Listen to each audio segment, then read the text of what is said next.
When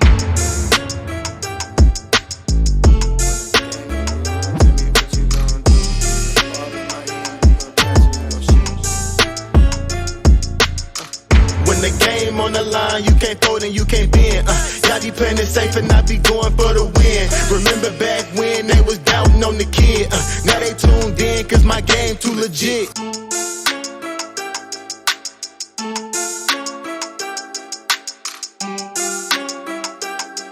What is going on, Headliner Nation? Jake and the Doc back in the house today to talk about a big name, Ethan. This is a name that went from like creme de la creme. You know what I mean? Like tops of the list as far as ball catchers goes. And now all of a sudden, everybody and their mother dislikes Michael Thomas of the New Orleans Saints because of last year. A horrible year. Horrible year. A lot of people got burned last year, but we're going to talk about the injuries. We're going to talk about the outlook here for 2021 Michael Thomas here and find out, are we on the bandwagon or are we off that bad boy? I mean, where do you want to start? Do you want to talk about injuries first? I guess that's kind of why you bring me on the show. Right? Fine. All right. So this is what we're going to do. Our draft guide just dropped, right? A lot of people now going through the 600 plus pages of goodness. And one of the sections is Dr. Ethan Turner's injury breakdowns. And no, we're not going to show them all to you because why? You need to buy the guide for that. But I will show you one page. So you can kind of see what you can have to look forward to. So I'll put this up here on the screen. We're going to talk about Michael Thomas here and his injury concerns for 2021. We'll get the headliner Doc's take on it and his injury risk rating here for Michael Thomas. But should we be worried here this year with Michael Thomas based off of last year's injuries? I would say no. Okay. Good start. Professional opinion. Professional. This is the problem with Michael Thomas. Worst case scenario last year, okay? Yeah. High ankle sprain, week 1. Mm-hmm. That is bad juju. No pun. Not talking Juju Smith-Schuster. It's just bad luck, man. A high ankle sprain week 1. It was pretty serious.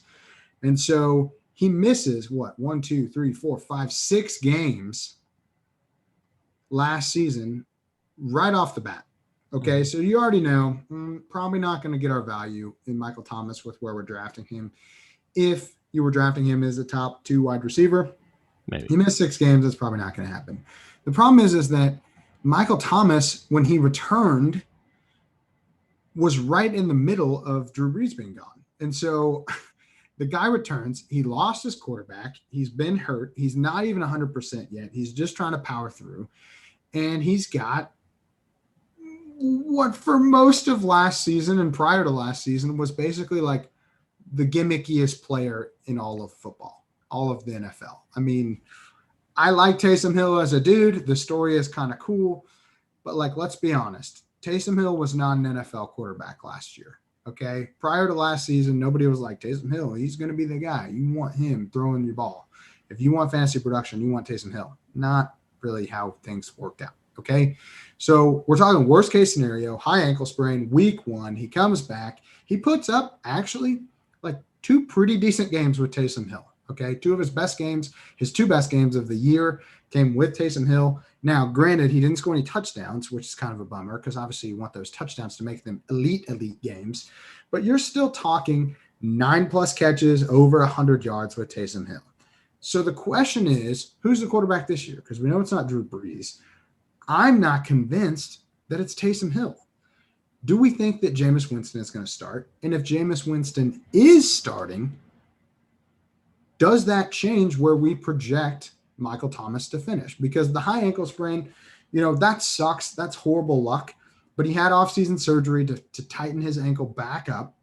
So the ligaments should be, as I won't say as good as new, but they should be much, much better than they were all of last season.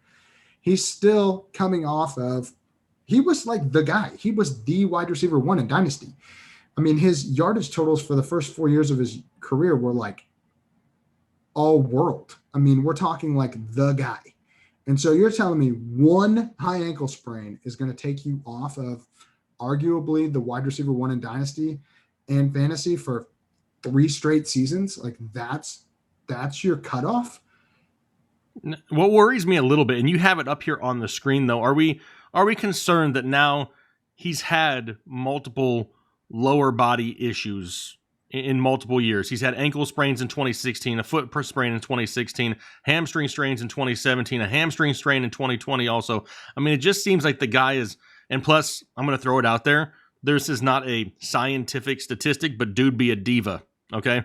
Dude is one of the diva wide receivers in the NFL. He's not cut the same as some of the other guys. You know what I mean? He likes the drama, I think, at times, and not that means anything on the field, because obviously when he's on the field, he seems to produce.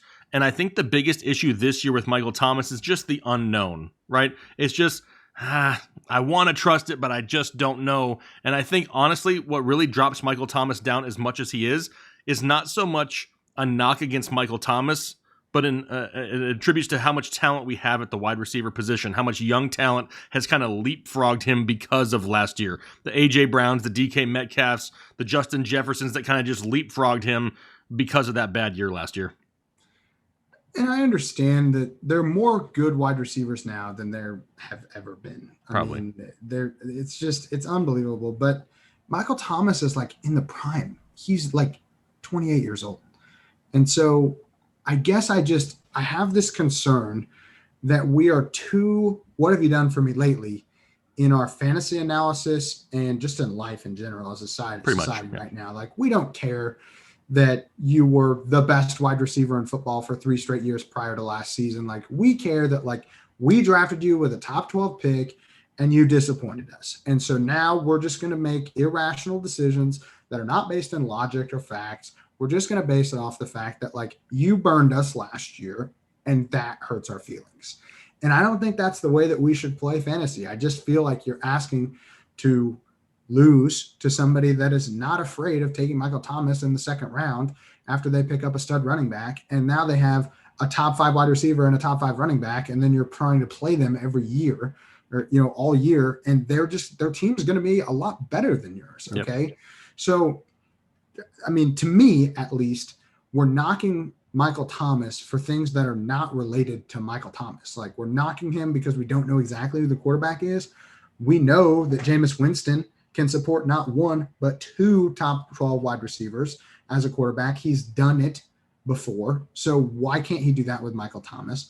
That's what we know. Okay. We know that Taysom Hill, when he plays with Michael Thomas's, throws to him all the time. We know that. We saw it last year. We saw when they were playing together that Michael Thomas was like his binky. Okay. Taysom Hill, Michael Thomas is his binky. So we want guys that get lots of targets. Why wouldn't we want that guy? Who's to say that Taysom Hill won't be a little bit better if it is him? If it's Jameis, you got a top 12 wide receiver. If it's Taysom Hill, you've got unbelievable volume. Okay, so those are 2 things we know. We know that the high ankle sprain was corrected with surgery this offseason, and he should be 100% to start here. We know that, okay? We know these things. We also know that the Saints aren't worried about it because they didn't pick up any significant challengers to Michael Thomas's 170 targets. Okay. So yeah, maybe the volume as a whole is down a little bit. Maybe we only project him for 150 targets. There's only like 5 guys in the league that we can comfortably say at the wide receiver position are pretty much in line for at least 130, maybe even 150 targets. Okay. It's like Stephon Diggs, Devontae Adams, DeAndre Hopkins. Yep. I mean, is there anybody else that comes to mind right away? Maybe you can say maybe Justin Jefferson will get into that, echelon this year, potentially. After that, like, who else do you say, lock him in for 140 targets? Yep. There's not that many dudes. There's not that many dudes. And here's what I do like about Michael Thomas, because I'm not completely off the Michael Thomas bandwagon, and especially at the price you can get him, because right now his ADP is into the 3rd round. He's wide receiver 9, currently going at the 3.05 in 12-team leagues as far as redraft goes. So think of it this way. And I like to do these little scenarios like, what could your draft possibly look like? You could actually end up in the first 3 rounds with actually, you know what? Let me just pull it up here. You could end up with a Ezekiel Elliott, a Najee Harris, and Michael Thomas in the first 3 rounds. You like that start?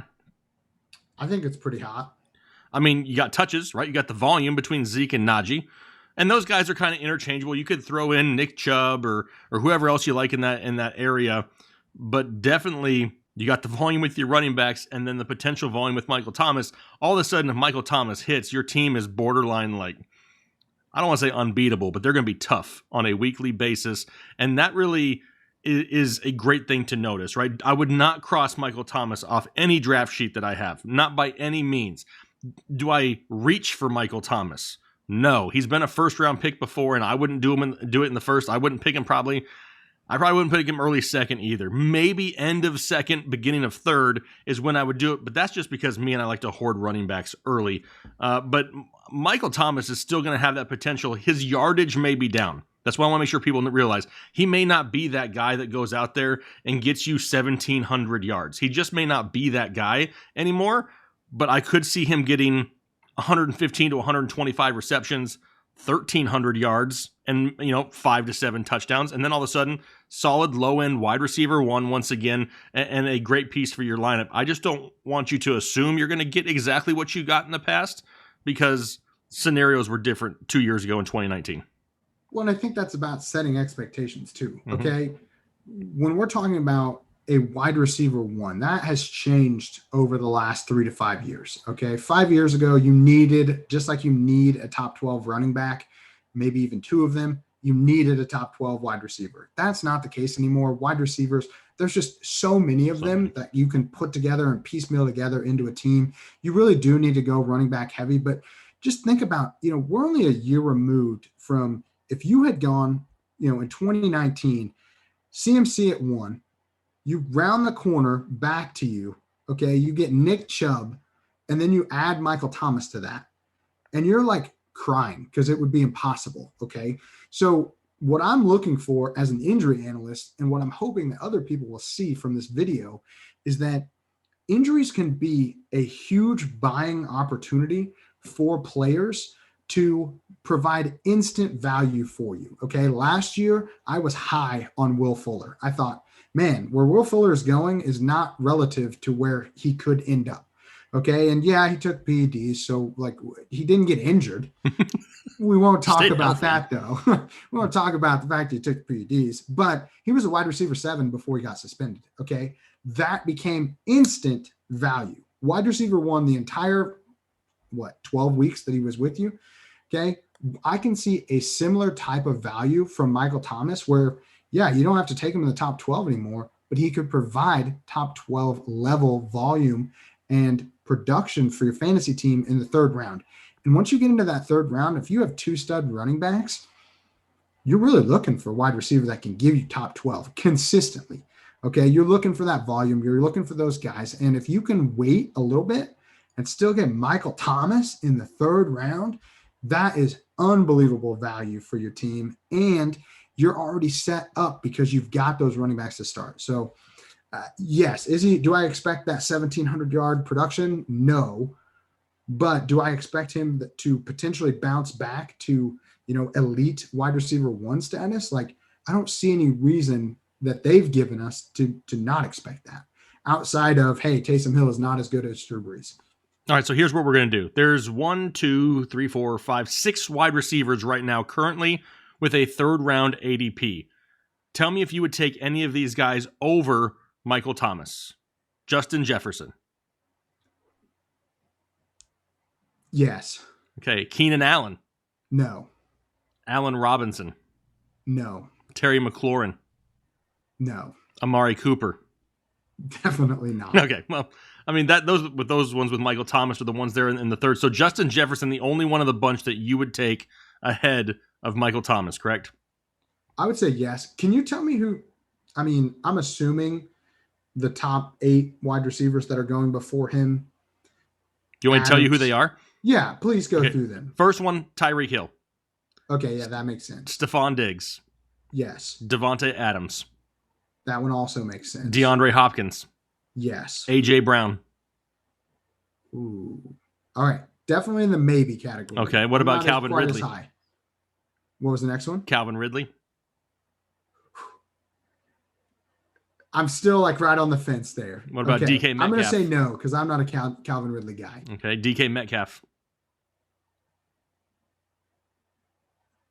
Yes, but it's close. Okay. So honestly, then if we're looking at it that way, you would put Michael Thomas. You put Michael Thomas right around wide receiver 5 or 6 or so. Yeah. Right around there. Somewhere, it's a debate at that point. Right. All right. Well, that could help out a lot of people because there's a lot of people on the fence with Michael Thomas, and a lot of it has to do with what you said earlier in the show is the recency bias, right? Because of last year, you didn't do anything for me. You screwed me over because I took you in the first round, and you screwed my fantasy team. And you take that into this year. Not the mindset to have if you really want to dominate fantasy football every single year, because like you said also is you need to find those buy low opportunities for some of these studs, because that's what's going to help put you over the top by getting somebody in these 3rd, 4th, 5th, 6th rounds that have just dropped because of recency bias. They return to their old form, and the next thing you know, your team is absolutely stacked. So that's good to hear. I'm glad that the doc is back on the bandwagon of Michael Thomas and isn't too worried about the injuries. But we want to know what you think out there. What do you think about Michael Thomas? You're on the clock in the 3rd round, and you heard the other names around you. Are you taking Michael Thomas, or are you going another direction? If you're going another direction, why are you off Michael Thomas? Leave those comments down below in the comment section. Myself and the doc would love to have that conversation and go back and forth with you. Just a quick reminder, like I said at the beginning, the draft guide is for sale on the website right now, thefantasyheadliners.com. It's released. You pay for it. It's in your email within minutes, and you have all the sweet goodness that you possibly need. So make sure you check that out now that the video is just about over. But Ethan, I appreciate you taking the time to shed some light on the Michael Thomas issue here in the fantasy football world. The people appreciate you, Doc. And I appreciate the people. Yes. Most of the time. There's a few people you really don't appreciate. I appreciate all of the people, like 90% of the time. Okay, 90% of the time. That's a great example. All right, well, cool. Hopefully you guys have a great rest of your day. For myself and the doc, though, we're out of here. Have a great week. We'll talk to you later. Thanks. Bye.